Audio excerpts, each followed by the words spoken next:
Mesdames, Mesdemoiselles et Messieurs, c'est un plaisir pour moi de vous convier à suivre quotidiennement cette chaîne dénommée L'œil des enseignants. C'est une chaîne qui valorise l'enseignement dans notre pays, la République démocratique du Congo. Quand on parle de l'enseignement, on voit directement l'enseignant ainsi que l'apprenant qui est l'élève et l'étudiant. Alors n'hésitez pas à vous abonner parce que c'est un cadre qui nous permettra à s'exprimer librement tout en dénonçant ce qui se passe dans notre pays sur le plan éducatif. Abonnez-vous massivement, likez, partagez avec vos proches afin que tous nous puissions parler le même langage et tous nous puissions développer notre pays sur le plan éducatif. Que Dieu bénisse. Vous nous suivez de partout, mesdames et messieurs, à travers le monde. Nous sommes également sur YouTube grâce à l'aide des enseignants TV. Bienvenue dans ce deuxième numéro de votre magazine axé sur l'actualité dans toutes ses facettes, sans complaisance, à bâton rompu. Aujourd'hui, nous allons comme d'habitude décrypter, analyser, mais également proposer des pistes et des solutions au regard de la situation politico-sociale, économique même, que notre pays traverse. Avec qui nous allons en parler, c'est un habitué de ces plateaux, mais pour l'année 2023, c'est sa première participation. Lui, c'est M. Cédric Moudiantou, secrétaire national en charge de communication, mais également porte-parole du parti politique AVC, Autre Vision du Congo, parti cher au ministre national des hydrocarbures, Maître Didier Boudimbo. Monsieur Moudiantou, bienvenue. Merci beaucoup, cher ami Charlie Moukouba. Un très grand plaisir pour moi d'être reçu aujourd'hui, en 2023 d'ailleurs, une année pleine d'enjeux. Encore une fois, un plaisir pour moi d'être aujourd'hui ici, 11 janvier, jour de mon anniversaire. Oh, joyeux anniversaire. Merci beaucoup. Alors, je voudrais que cette émission soit dédiée au peuple congolais. Voilà pourquoi je souhaite qu'elle ait un caractère pédagogique, puisque je voudrais la dédier à ma mère en souvenir de la souffrance qu'elle a endurée en cette date du 11 janvier. Ok. Alors justement, vous l'avez déjà évoqué, 2023, une année de beaucoup d'enjeux, une année d'ailleurs électorale ici en République démocratique du Congo. Beaucoup de défis à relever, tant du côté de vous, acteurs politiques, mais également, même nous aussi, les historiens du présent, les journalistes, parce que nous aurons vraiment une tâche très lourde pour cette année électorale. Alors, justement, je l'ai dit à l'annonce de cette émission, nous allons évoquer les grandes lignes, ce n'est pas tout, mais les grandes lignes d'actualité de notre pays. Vous êtes secrétaire national en charge de communication, mais également porte-parole de l'AVC, parti cher au ministre Didier Boudimbo, avec qui vous venez de vous séjourner à Lubumbashi, dans le Haut-Katanga. Nous allons en parler. Nous allons parler également processus électoral, déjà avec l'enrôlement qui a démarré depuis le 23 décembre. Nous allons parler également des candidatures à la présidence de la République qui s'annoncent déjà, et on enregistre déjà les candidats qui s'annoncent. Et enfin, nous allons parler bilan du président de la République, Félix Antoine Tshisekedi, parce que son premier mandat s'achève déjà. C'est justement dans quelques mois que le bilan doit être présenté, parce que son premier mandat va terminer. D'entrée de jeu, vous venez de séjourner à Lubumbashi, dans les Hauts-Katanga.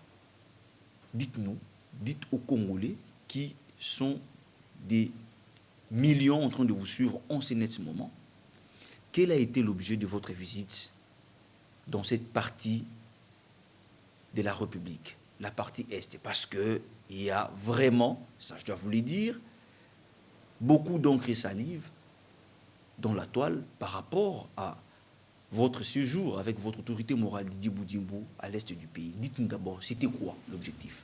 Je voudrais bien sûr, avant de dire de quoi il était question, saluer avec beaucoup de respect le peuple katangais qui a fait preuve de la détermination, un peuple brave et courageux à écrire l'histoire, la vraie histoire de la RDC, un peuple qui s'est fait passer depuis plusieurs années comme un dindon de la farce politique, aux profits politiciens et aux intérêts des politiciens véreux existant sur base de la fibre ethno-tribale qu'ils sont en train d'activer. Justement, le peuple katangais s'est montré déterminé. Le peuple congolais fait joint, comme d'habitude d'ailleurs, au peuple congolais en général pour écrire l'histoire, pour consolider le processus démocratique et même encore apporter un plus dans la construction et la reconstruction du pays enclenché, bien entendu, par le président de la République, Félix Antoine Tshisekedi Tshilombo. Pour ça, nous tirons les chapeaux à nos frères katangais. Le parti Autre Vision du Congo, en tant que parti politique, nous avons d'abord la mission de repousser l'ignorance, bien entendu, que différents régimes qui se sont succédés ont entretenu effectivement pour vivre au regard de leurs intérêts. Mais également, en tant que parti politique, nous avons un devoir pédagogique d'essayer d'éduquer surtout la jeunesse à titre de projection de l'avenir. Dit-on, l'avenir dépend de la jeunesse. Alors, nous, en tant que parti politique, nous avons aussi comme objectif de conquérir le pouvoir, de l'exercer et de le conserver. Alors, en tant que parti allié à l'UDPS, la conquête pour nous, nous l'avons déjà eue depuis 2018 au terme des élections où nous avons obtenu la première alternance. Ça, c'est au niveau présidentiel. Mais au niveau législatif, nous avons l'objectif cette année de conquérir le pouvoir législatif afin de donner au président de la République un second mandat, étant rassuré bien sûr qu'il sera élu et dans le même ordre d'idées, conserver ses pouvoirs le plus longtemps possible. C'est dans ces cadres-là que nous étions déployés au Katanga, à l'instar d'autres provinces. Parce que vous avez parlé du Katanga, et bien entendu, avant d'y être, l'autorité morale du parti Autre Vision du Congo, Maître Didier Boudimbo, que je salue et souhaite une heureuse année, était au Congo central, où la population a salué d'abord sa vision, mais également ses actions en tant que ministre des hydrocarbures. C'était une liesse spontanée sur toute la province du Congo central. Cela prouvait à suffisance que l'AVC est un parti national, mais dont la vision est adoubée par l'ensemble du peuple congolais. Nous avons été, après le Congo central, au Katanga. Oui, nous ne considérons pas le fait d'avoir été au Katanga comme un enjeu spécial que le fait d'avoir été au Congo central ou ailleurs. Le plus important pour nous, c'est d'abord dynamiser nos bases, puisque nous sommes implantés partout. La preuve a été faite. Mais vous avez dit qu'il y a de l'encre, salive. Effectivement. D'ailleurs, avant d'en parler, je m'irai, parce qu'on dit même au Lingala, télévision et la radio, il y a les images qui sont là. Je m'irai avant même tout amplifier en rapport avec votre séjour dans le Haut-Katanga. J'aimerais d'abord suivre cet élément, cette déclaration, les discours, voilà, de votre autorité morale, Maître Didier Boudimbo. Je pense que je suis de commun accord avec la réalisation. On va suivre cet élément et puis on y revient sur le plateau pour échanger autour de ça. Je vous ai dit ici qu'il y a eu encre et salive autour de cette déclaration. Nous allons en parler. Nous allons d'abord suivre, je pense que nous sommes de commun accord avec la réalisation, nous allons suivre ces reportages de la rédaction en rapport avec les séjours de Maître Didier Boudimbo à l'est du pays, précisément à Lubumbashi, dont les Haut-Katanga, et puis on va revenir sur ce plateau pour justement en parler. C'est parti. Didier Boudimbo, ministre congolais des hydrocarbures, séjourne dans la ville de Lubumbashi au Katanga depuis le samedi 7 janvier 2023. L'autorité morale de la formation politique Autre Vision du Congo, AVC en sigle, a été accueillie par une marée humaine à l'aéroport international de Luano et a profité de son séjour louchois pour sensibiliser la population de cette partie de la République démocratique du Congo à s'enrôler massivement en prévision des élections générales qui se profilent à l'horizon. Dans son discours devant cette population, Didier Boudimbo a vanté les réalisations du président Félix Antoine Tshisekedi Tshilombo à la tête de la République démocratique du Congo, tout en appelant la population louchoise, en particulier et congolaise en général, à lui offrir un second mandat au terme de la présidentielle de décembre 2023. Demeurer focus sur le deuxième mandat de Félix Tshisekedi pour ne pas écouter les sirènes des imposteurs dont la place n'est pas ici, a déclaré le président du parti AVC, Didier Boudimbo. Et pendant ça fait plus de 20 ans, Azako Punda, matin, midi, soir, les tomoni ma popo, ma chauve-souris, Chobale qui va mettre ma soleil à salle climatique. Bazogo Koloba, réalité. Réalité, nous sommes attaqués par le régime de Paul Kagame et du Rwanda. Bazogo Koloba, Moti Bazako Panga. Parce que, acquaintance. Parce que, Bazapeka Bapaya. Parce que, Baza Bisoté. Bateau et Biso. Bateau de la Katanga, le Rwanda, Basama le Konde. Bateau de la République démocratique du Congo, le Rwanda, Fachi, et dans Baza Awa. Et nous continuons Moutala. Baji a pas la chauve-souris. 100%. Apana compliqué, apana 100%. Parti béton.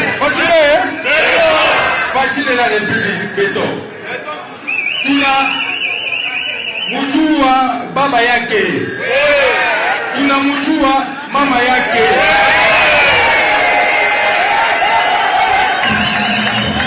Katanga eza bomoko. Ces membres du gouvernement congolais a invité les Louchois à ne pas voter pour un candidat président qu'ils qualifient d'une chauve-souris dont personne ne maîtrise ni la mère, encore moins les pères. Ici est de noter que Didier Boudimbo a inauguré ce dimanche 8 janvier les sièges de sa formation politique au Katanga.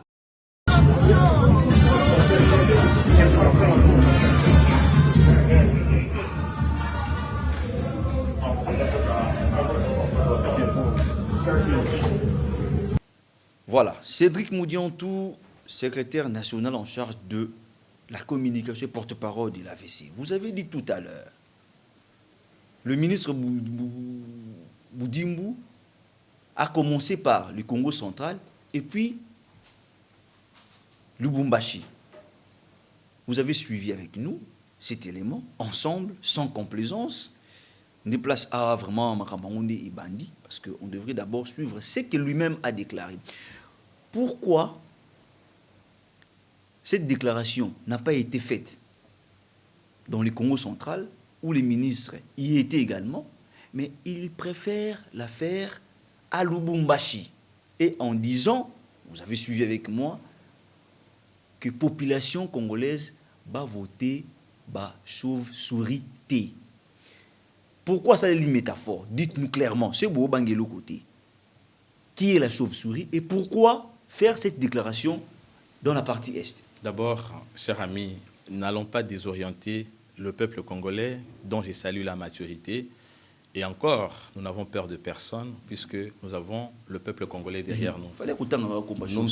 Nous ne sommes pas en train de nous cacher, je ne sais derrière quoi, puisque je l'ai dit, si nous n'avons pas peur. Et puis je ne vois pas Maître Didier Boudimbo avoir peur d'une personne. Seulement, c'est un monsieur qui respecte tout le monde. Nous avons le respect même pour nos adversaires.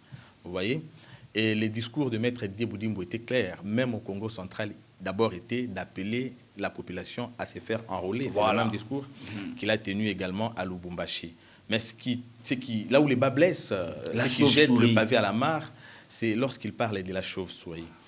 La chauve-souris pouvait être appréhendée de plusieurs manières, mais ici je vais interpréter. Nous sommes un peuple issu d'un combat, puisque l'alternance que nous avons obtenue, c'est le produit d'un combat politique cohérent, évidemment porté par le feu Dr Étienne Tshisekedi de heureuse mémoire, paix à son âme, relayé par le président de la République, Félix Tshisekedi. C'était un combat sans merci, où nous avons perdu plusieurs compatriotes. Alors dans cette cohérence, nous avons compris que la politique se voulait d'une cohérence ou encore d'une certaine loyauté par rapport à une vision qu'on a prônée à un certain moment. C'est bien pour ça, ça tombe bien d'ailleurs aujourd'hui, nous sommes dans une chaîne chrétienne. En Israël, pour identifier quelqu'un, on posait la question, de qui est-il fils? Vous voyez, on doit savoir de qui vous êtes fils, même sur le plan politique.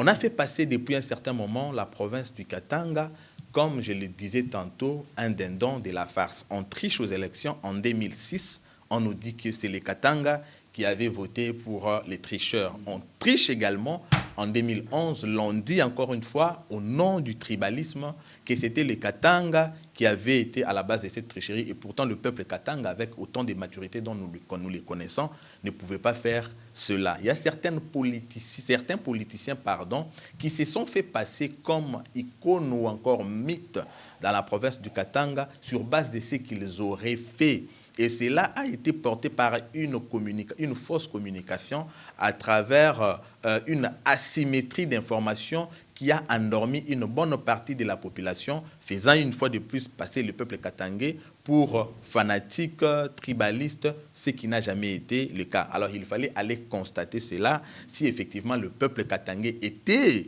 un peuple qu'on pouvait faire passer comme une jouette, un mouton de Panurge qui ne comprenait absolument rien. Nous sommes allés au Katanga. C'est ce que vous avez fait. Nous sommes allés au Katanga. Okay. La première des choses, c'est que le peuple katangais a donné son verdict public. Son verdict, c'était qu'il ne suivait pas les discours des politiciens. Encore que ceux-ci n'ont servi à rien du tout pour le développement du Katanga. Et le peuple katangais, dans son ensemble, a vu les actions aujourd'hui qu'est en train de poser le président de la République depuis qu'il est au pouvoir. Il s'est dit à travers son représentant, son lieutenant, Maître Didier Boudimbu, qui était là. Il a reçu un accueil chaleureux. Il a été accueilli comme vous avez vu, comme nous venons de voir. C'était un accueil indirect, bien entendu, puisqu'on accueillait celui qu'il représentait. C'était le chef de l'État, Didier Boudimbu étant son lieutenant. Mais pourquoi? C'est là que commence maintenant la question. Pourquoi Parce que n'est pas Félix qui Félix Atindi était président d'un parti politique. Pourquoi devait-il aller au Katanga et tenir ces discours-là? Il est président d'un parti. J'ai rappelé d'abord que nous sommes dans la phase de la dynamisation puisque nous voulons conquérir le pouvoir. Aussi bien la réélection de Félix Tshisekedi président de la République que la conquête du pouvoir législatif pour nous, parti Haute Révision du pouvoir. Surtout disciple Félix Tshisekedi. Mais Tozo Salamakambouana, justement, puisque la vision qui nous accompagne, c'est la vision de Félix Tshisekedi. Mais ce n'est pas Félix Tshisekedi qui met la parole dans notre bouche, bien entendu. Il y a un leader politique, pour citer le nom, M. Moïse Katumbi, pour qui nous avons beaucoup de respect, le président du tout-puissant Mazembe, mon club. Et le président aussi du parti politique Ensemble pour la République. Bien entendu. Voilà, c'est qu'il faut ajouter. Alors, il a fait à un moment donné montre d'une certaine arrogance politique. Bien entendu qu'il est déjà reconnu être incohérent et inconstant. Quand j'avais dit « De qui êtes-vous fils ?» ce qu'était la question en Israël. Cette question, vous la posez aujourd'hui à Moïse Katumbi. Ah, tu faisais allusion à Moïse Katumbi. Il n'aura pas de réponse à vous donner puisque moi, Cédric Moudiantou, ici, vous me posez cette question, je vous dirai, je suis fils politique et idéologique d'Étienne Tshisekedi Mulumba. Même réponse que vous donnera Maître Didier Boudimbu. Mais si vous posez cette question à Moïse Katumbi, vous-même, vous aurez déjà la réponse que c'est un kabiliste. Et si nous partons de cette réponse comme kabiliste, nous nous poserons maintenant la question, pourquoi Moïse Katumbi avait-il quitté Joseph Kabila? N'est-ce pas? Si à l'époque, on pouvait se dire que c'était puisque Joseph Kabila avait des problèmes de gouvernance, alors on se posera à nouveau la question, pourquoi avait-il quitté les rassemblements? Parce qu'après là, il avait créé le G7 jusqu'à devenir membre du rassemblement. Alors que le combat du rassemblement de l'opposition à l'époque était porté par l'ensemble du peuple congolais jusqu'à avoir aujourd'hui le pouvoir, Moïse Katumbi a finalement changé de camp pour devenir l'Amouka. Déjà, nous ne savons plus les situer en termes d'identité politique. Non, mais je vais vous interrompre un peu. Je voudrais que je finisse. Non, je vais finir, comme ça vous allez me relancer. Après l'Amouka, Moïse Katumbi a laissé l'Amouka, il est rentré auprès de Félix Tshisekedi, cette fois-ci dans le cadre de l'Union sacrée. L'Union sacrée qu'il a commencé aussi à tirer tout en étant dedans. Alors nous pouvons nous poser la question, que voulait réellement Moïse Katumbi? Est-ce vraiment qu'il s'attache à l'intérêt du peuple congolais ou bien il est à la recherche d'un intérêt? Par rapport à la première hypothèse, l'intérêt du peuple congolais, c'est là qu'on va interroger la gouvernance de Moïse Katumbi au Katanga. Moïse Katumbi a dirigé le Grand Katanga, aujourd'hui divisé en plusieurs provinces. Mais en tant que gouverneur du Grand Katanga, il a leurré pendant 8 ans le peuple katangais. J'ai parlé de leurre. Il a leurré le peuple katangais parce que d'abord, Moïse Katumbi, c'est vrai, il était populaire, très populaire. Mais pourquoi populaire? Puisqu'il avait considéré la politique ou la gouvernance comme un marché des dupes. Cher ami Charlie Moukouba, vous êtes face à une femme que vous voulez approcher pour une relation amoureuse, vous avez tout intérêt à lui dire exactement ce que vous êtes. Dès que vous lui donnez des fausses informations, vous allez influencer sa décision. Et quand elle aura donné une décision qui vous met ensemble, un jour quand elle aura su que ce que vous lui avez dit était faux, soit c'est l'infidélité, soit la relation s'est dissoute immédiatement. C'est ce qu'a fait Moïse Katumbi. Moïse Katumbi s'est fait passer pour un généreux au Katanga. L'argent de l'État, il l'utilisait pour des raisons de populisme. Par exemple, il faut faire un bâtiment quelque part. Moïse Katumbi sort l'argent de l'État, non seulement qu'il fait les bâtiments pour son propre compte, mais il fait écrire encore don de Moïse Katumbi à la population, mais un bâtiment qui lui appartient. Il faut donner un bus, par exemple, pour le moyen de locomotion à une administration quelconque, notamment à Kolwezi. Vous verrez sur les bus être écrit don de Moïse Katumbi et pourtant l'argent sort du trésor public. Le peuple katangais a besoin que le gouverneur construise des hôpitaux au bénéfice de la population. Moïse Katumbi construit ses hôpitaux à lui-même et il présente à la population comme un don qu'il offre à cette population.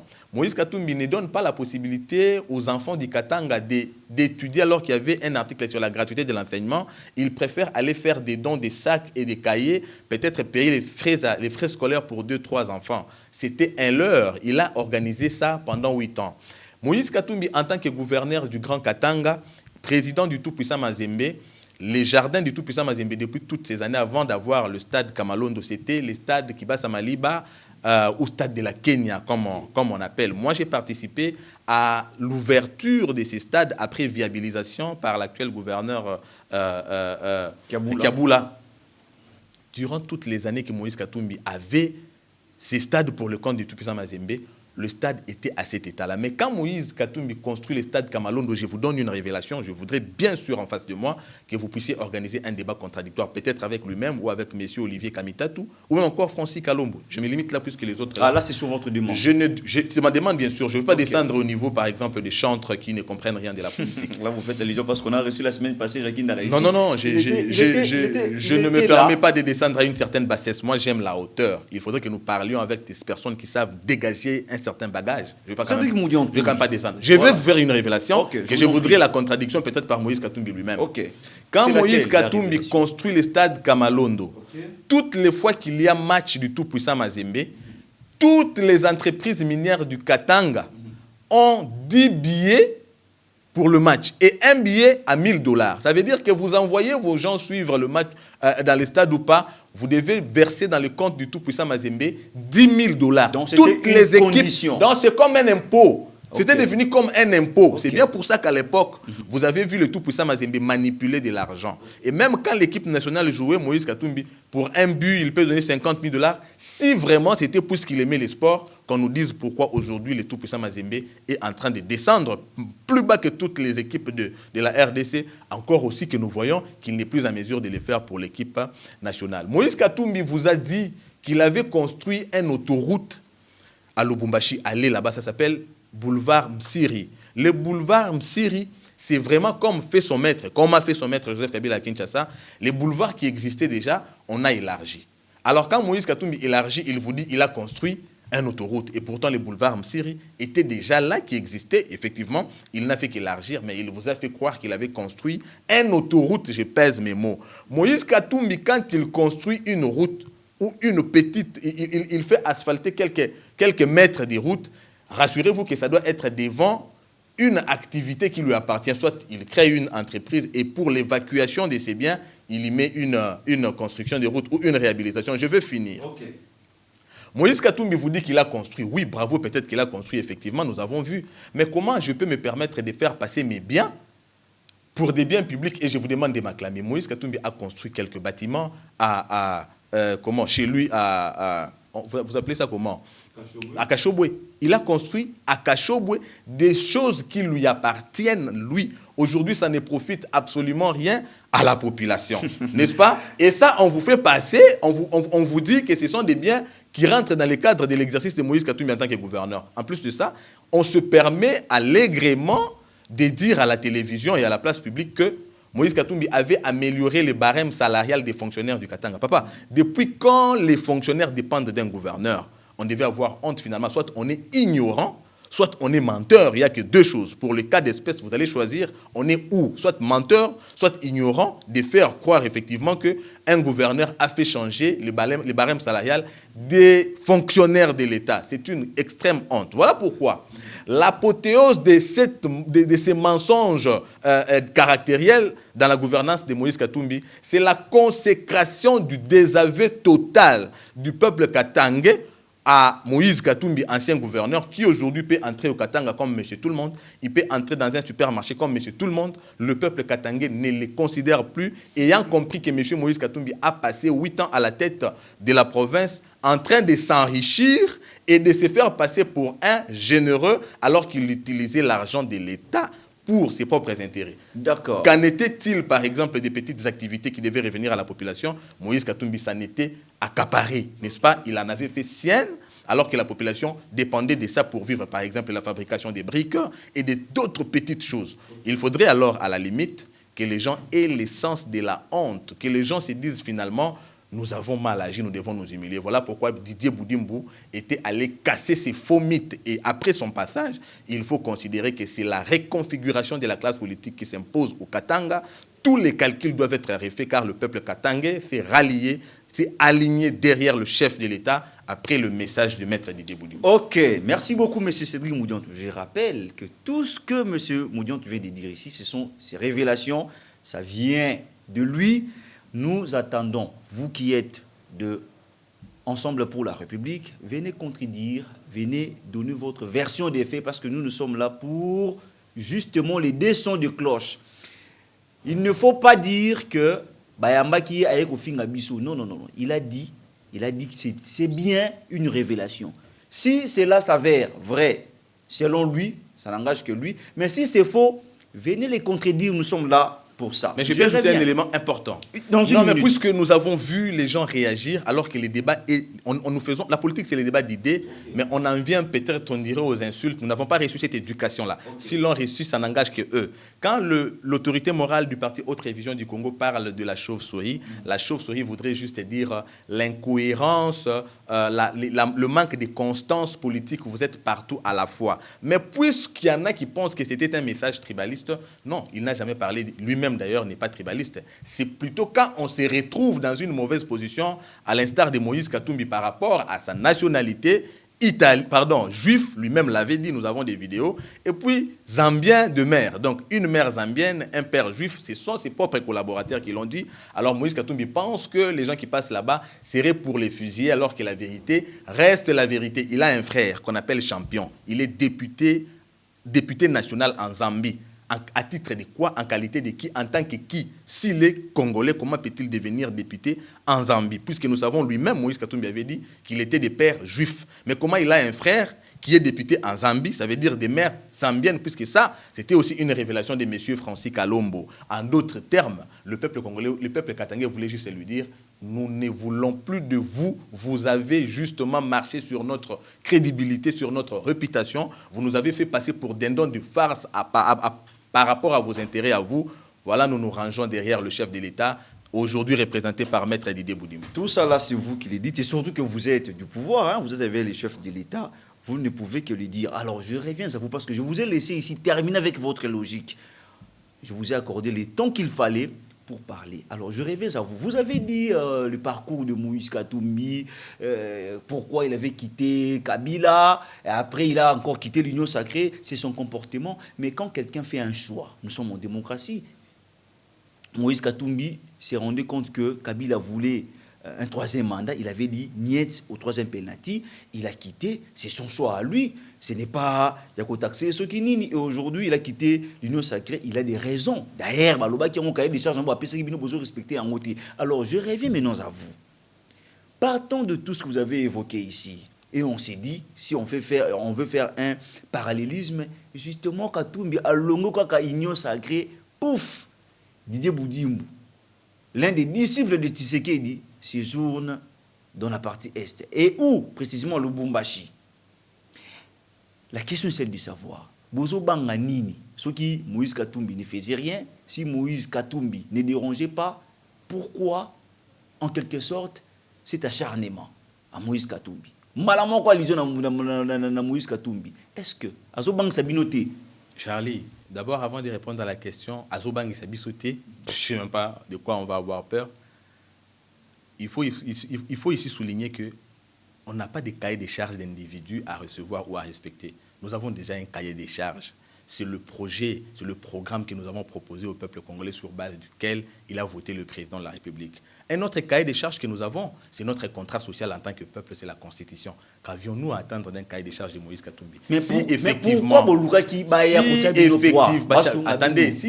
Moïse Katumbi avait un cahier des charges qui représentait l'intérêt du Congolais, mais il avait tout le temps, 8 ans, d'appliquer son cahier des charges au Katanga. Pourtant, je viens de peindre les tableaux ici. Là, sur la gouvernance. Je vous ai dit, amenez-le devant moi, parce que la seule personne qui puisse mieux se contredire. Katanga n'est pas aussi toute la République, je ça vous dis, aussi. Oui. Mais c'est bien pour ça qu'on dit qu'il peut le plus, peut le moins. Si au Katanga, il a fait toutes ces bêtises, si je peux ainsi le dire, que je viens ici de dire, à combien plus forte raison il les ferait en tant que président, implique qu'il ne peut malheureusement même pas venir. On ne peut pas confirmer des choses que seulement se dit à son identité.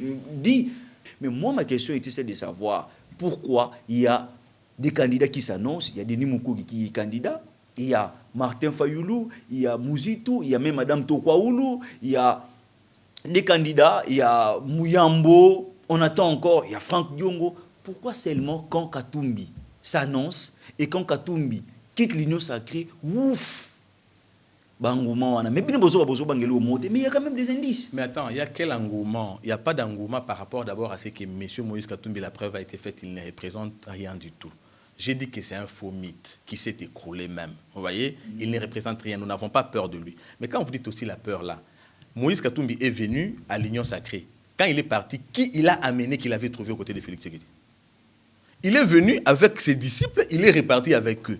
Alors, nous avons conquis le pouvoir dans ces pays aux élections sans Moïse Katumbi. Moïse Katumbi était contre nous. C'était notre adversaire derrière Martin Fayulu.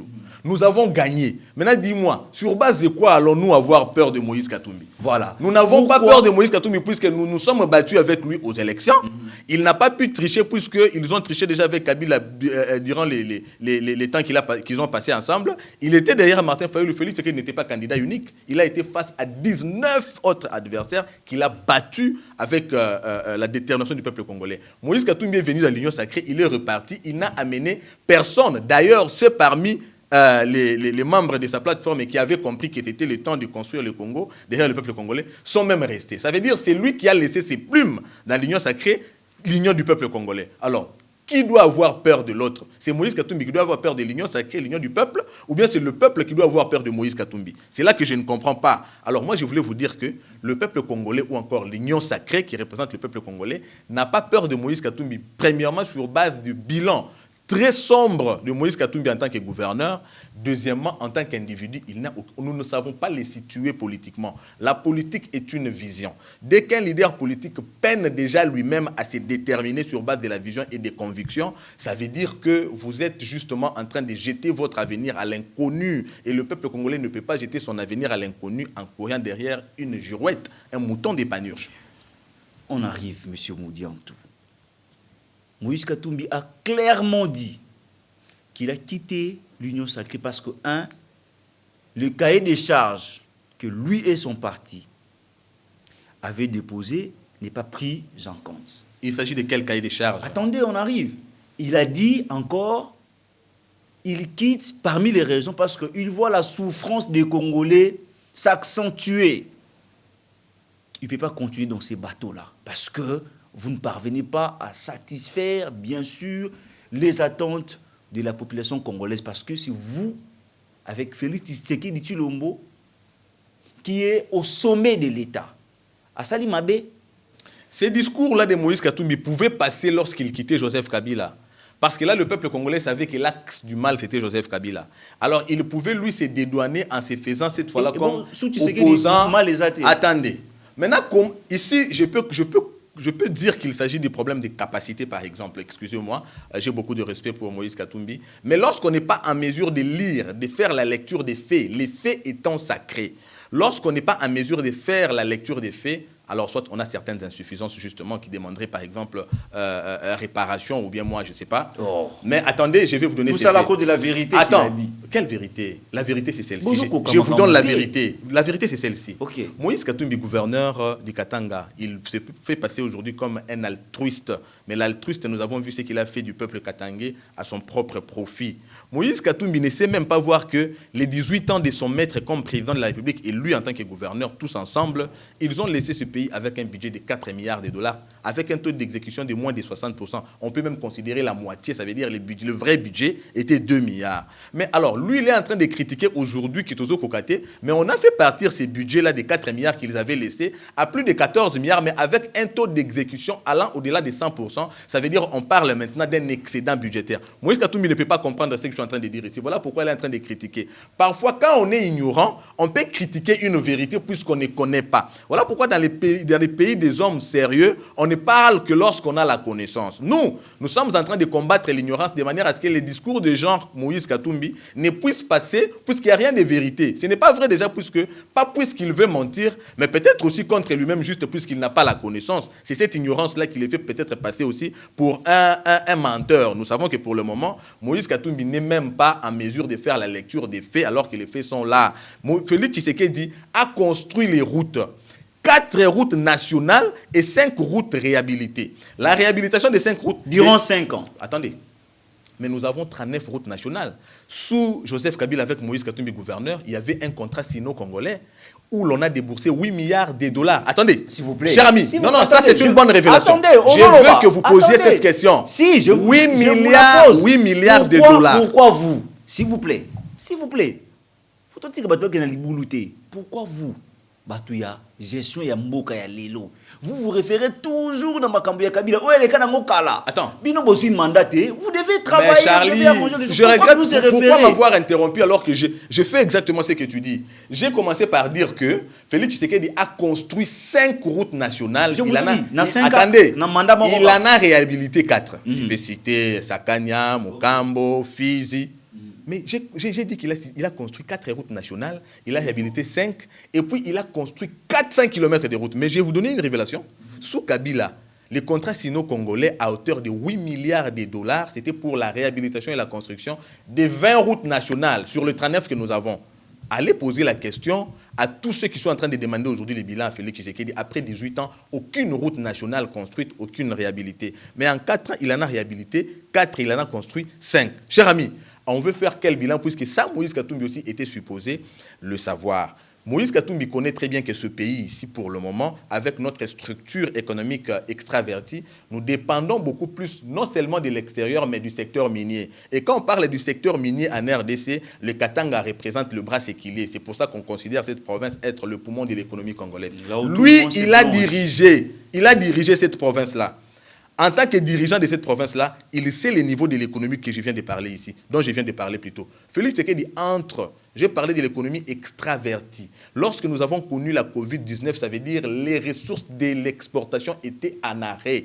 Puisque y a la Covid, à un moment donné, nous avons même connu le confinement où même les avions ne décollaient pas. Ça veut dire que la RDC aurait pu être sérieusement frappée avec cette dépendance économique, non seulement au secteur minier, mais au reste du monde.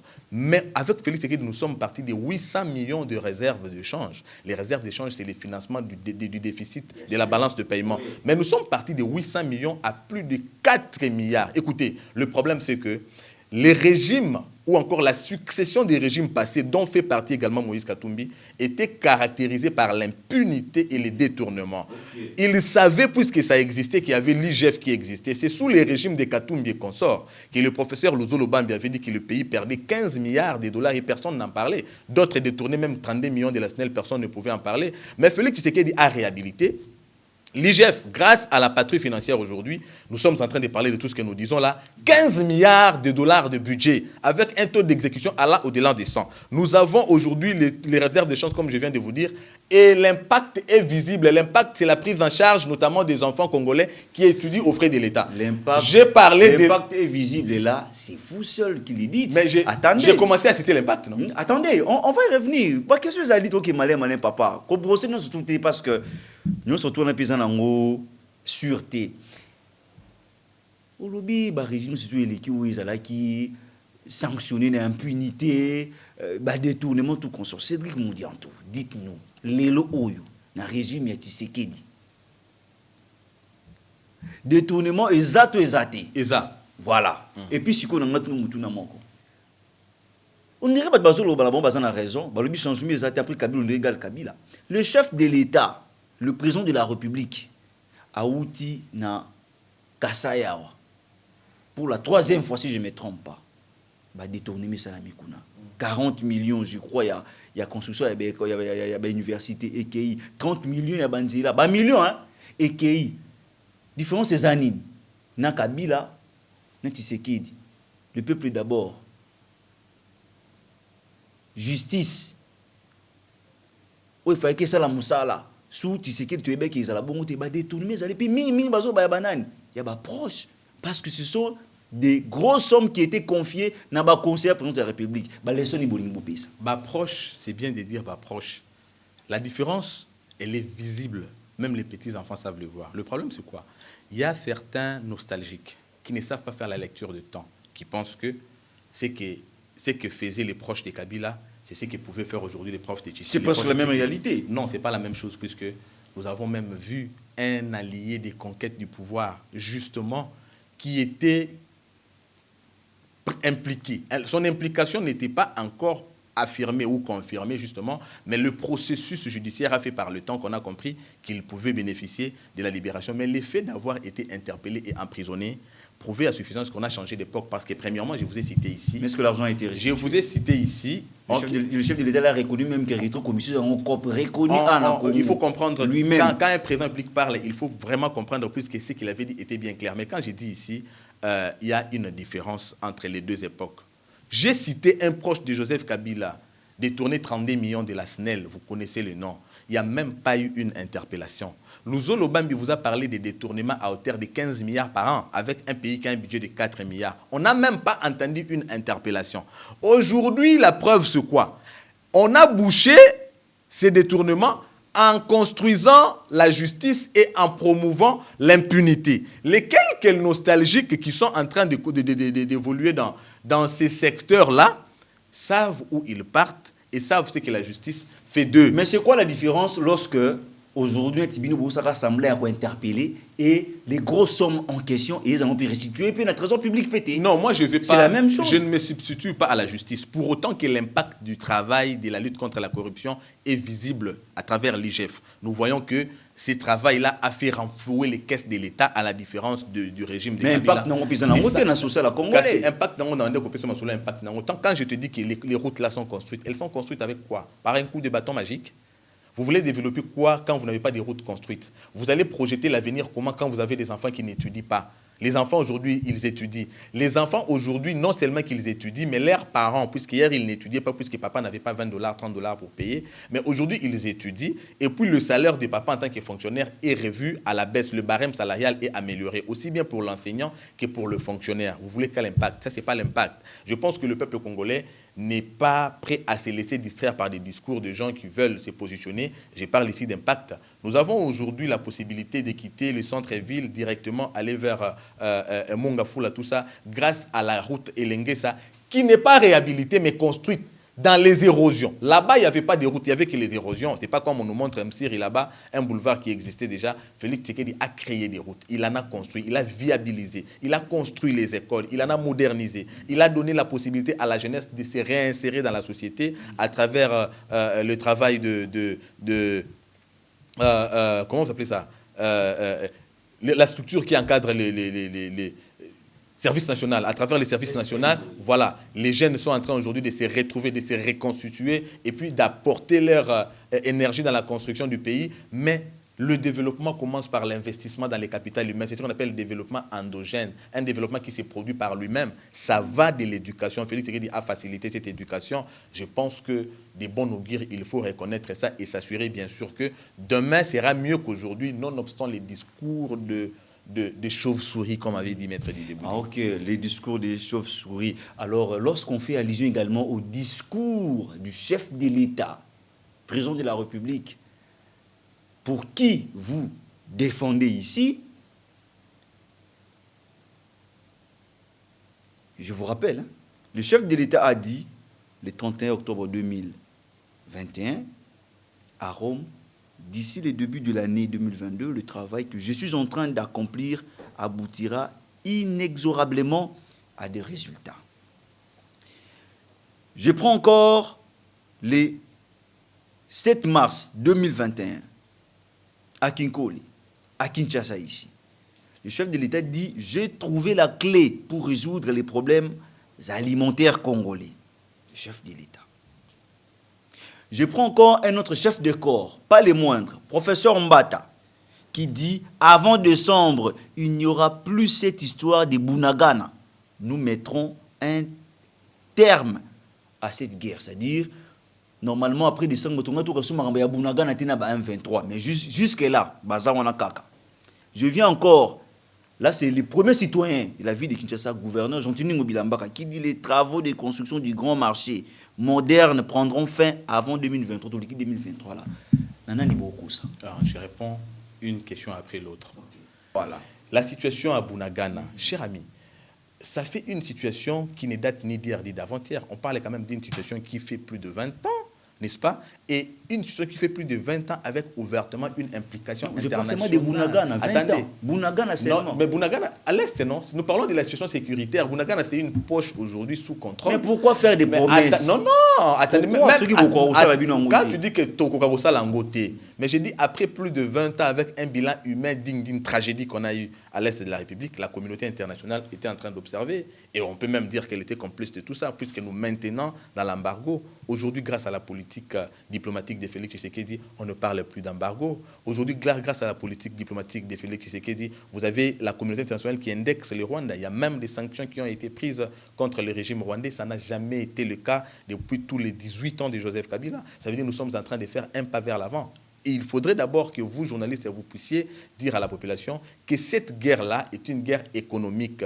Quand on parle de la guerre économique dans ce contexte-là, ça implique la communauté internationale. Comment allions-nous aller en guerre contre un pays qui constitue un arbre qui cache la forêt, mais également avec une armée infiltrée? Nous avions une armée infiltrée. Félix Tshisekedi a procédé également au renforcement de l'autorité de l'État. D'abord, l'appel à la jeunesse congolaise, plus de 18 000 jeunes ont répondu pour servir le Congo, cette fois-là, sous les drapeaux en tant que militaire, bien sûr. Et puis, nous avons vu autant d'officiers aller en retraite, puisque le chef de l'État veut renforcer. Vous avez même vu récemment, la RDC occupe maintenant la 8e position en tant que force militaire en Afrique. Ça, c'est le résultat d'un grand travail qui est en train d'abattre le chef de l'État. Il avait dit toute cette procédure-là pouvait aboutir maintenant à la réplique, à la riposte face à cette situation. Mais bien entendu, il fallait finir avec la démarche diplomatique, puisque le problème, s'il est économique, il faudrait bien sûr rassurer la communauté internationale que la RDC se veut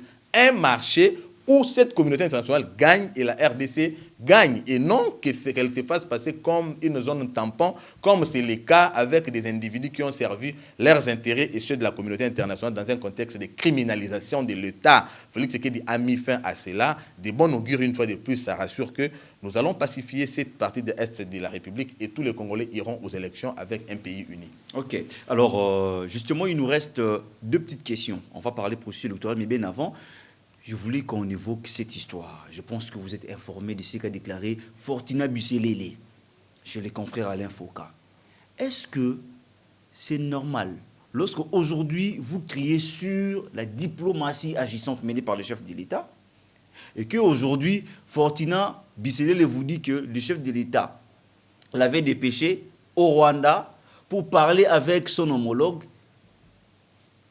dont le message était que yo ozali na carnet d'adresse, na ozali na minéré, yo négocier pour que bato moment minéré na ngai wana, et puis est-ce que c'est responsable de diplomatie agissante vous allez négocier na Rwanda, et au finish les autres doivent comprendre que Kagame a lobby na Sénat naie que pas question il y a des réfugiés congolais na Rwanda. Vous voyez maintenant, est-ce que vous mimi biso? Je réponds, je devais répondre aussi à une question sur le marché. Les grands marchés par rapport au gouverneur de la ville de Kinshasa.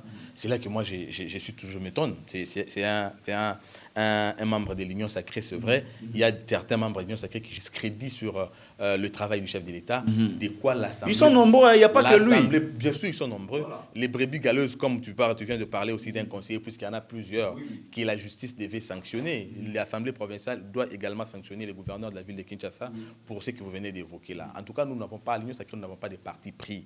Les membres proches du chef de l'État, les conseillers du chef de l'État, qui effectivement aussi, parce que moi je considère ça être un trafic d'influence. Okay. Vous voyez? Alors, il y a aussi ce qu'on fait de ceux qui agissent de cette manière-là. La justice doit juste se saisir de ces genres de propos et faire son travail. Nous ne pouvons pas manipuler la justice. Les procureurs peuvent se saisir d'office, justement par rapport à certains propos qui jettent un discrédit sur le chef de l'État et même qui peuvent être considérés comme un outrage à la personne du chef de l'État. Voilà. Donc voilà, il n'y a pas à avoir derrière ça le chef de l'État ne peut jamais aujourd'hui accepter que la RDC puisse se plier derrière un pays comme le Rwanda avec tout ce que nous avons comme capacité. Le Rwanda ne peut pas marcher sur le Congo pour des intérêts, je ne sais pas moi quoi. D'ailleurs, que les preuves sont là, il ne court pas derrière les intérêts comme ce fut le cas avec Joseph Kabila. Si vraiment le chef de l'État était derrière les intérêts, il allait faire des concessions comme avait fait Joseph Kabila en 2013. Mais qui dit vrai? Avec les Ce n'est pas n'importe qui. Avec les M23, mais Fortuné il ne l'a pas Bisselé fait. n'est pas n'importe qui. Fortuné Bisselé n'est pas n'importe qui, mais tout ce que je sais, c'est que Fortuné Bisselé n'est pas Félix Tshisekedi.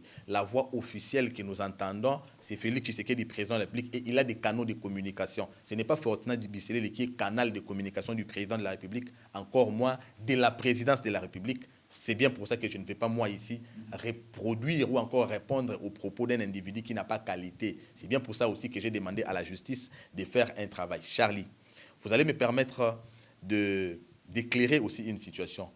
Il y a un juge aussi qui avait été manipulé. On devrait en parler dans le processus Je électoral. considère ça de cette manière-là. Ok. Toujours dans l'affaire Moïse Katumbi.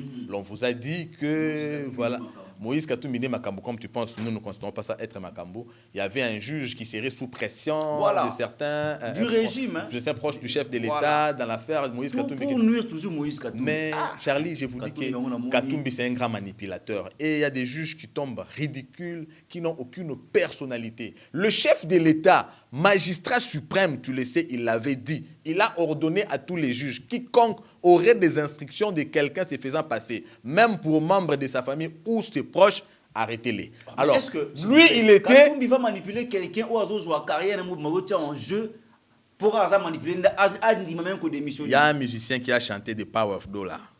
Vous comprenez la puissance de l'argent. Moïse Katumbi, c'est un manipulateur. Oui, la puissance du dollar. Quand Moïse Katumbi peut donner à ses juges ce qu'il peut estimer ne pouvant pas avoir dans le reste de sa carrière, il peut toujours la sacrifier.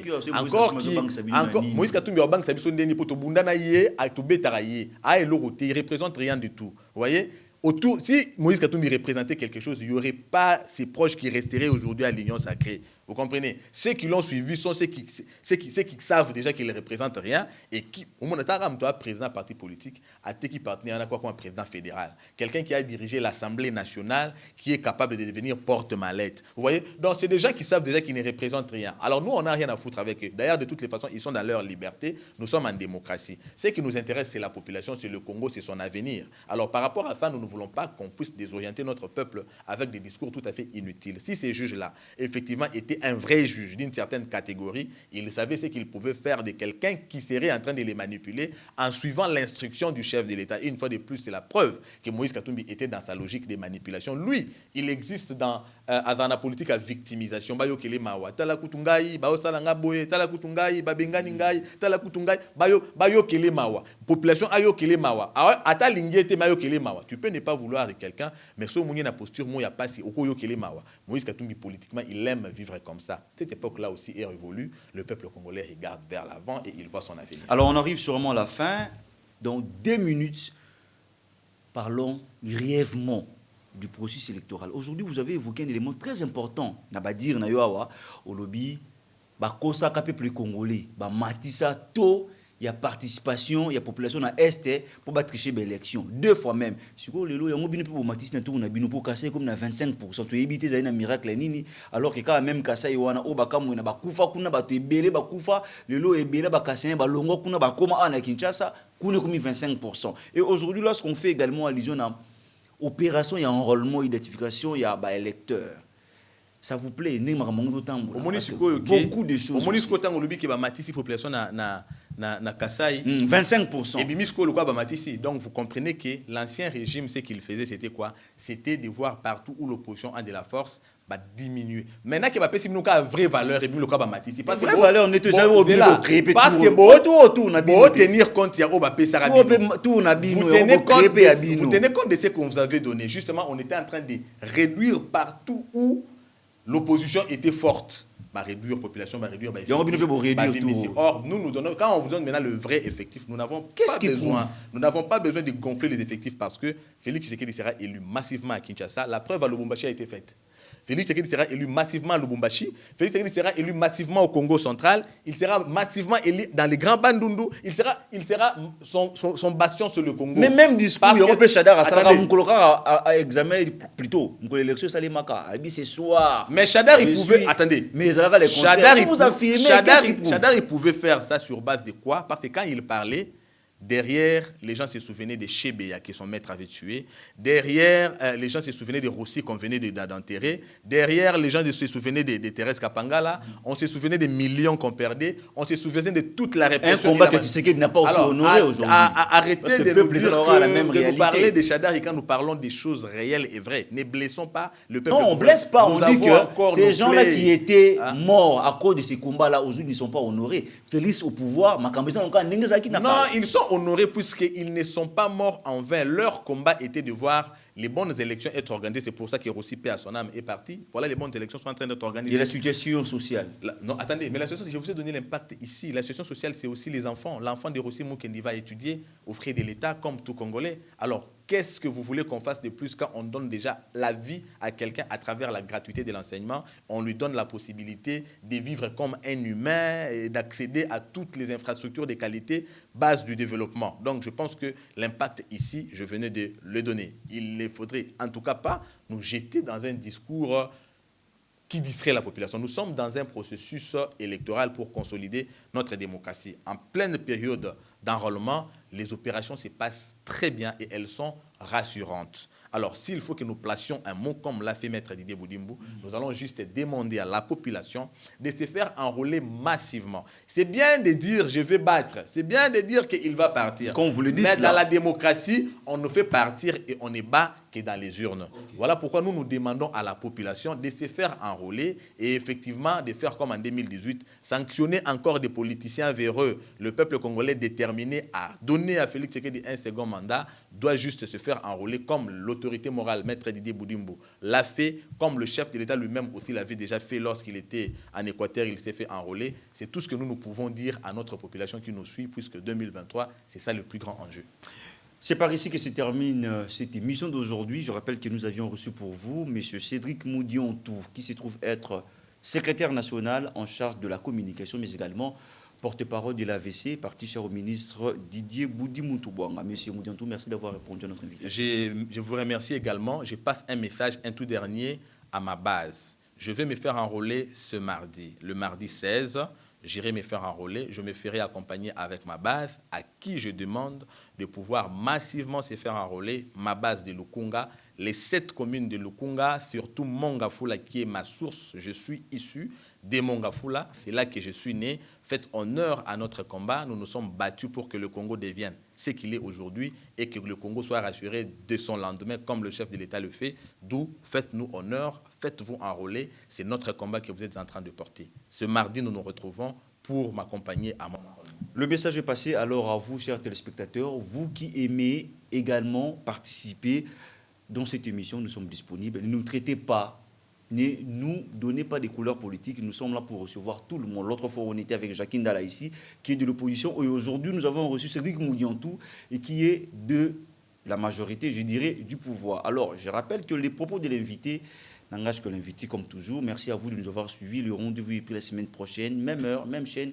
avec le même plaisir. À bientôt. Mesdames, Mesdemoiselles et Messieurs, c'est un plaisir pour moi de vous convier à suivre quotidiennement cette chaîne dénommée L'œil des enseignants. C'est une chaîne qui valorise l'enseignement dans notre pays, la République démocratique du Congo. Quand on parle de l'enseignement, on voit directement l'enseignant ainsi que l'apprenant qui est l'élève et l'étudiant. Alors n'hésitez pas à vous abonner parce que c'est un cadre qui nous permettra à s'exprimer librement tout en dénonçant ce qui se passe dans notre pays sur le plan éducatif. Abonnez-vous massivement, likez, partagez avec vos proches afin que tous nous puissions parler le même langage et tous nous puissions développer notre pays sur le plan éducatif. Que Dieu bénisse la République démocratique du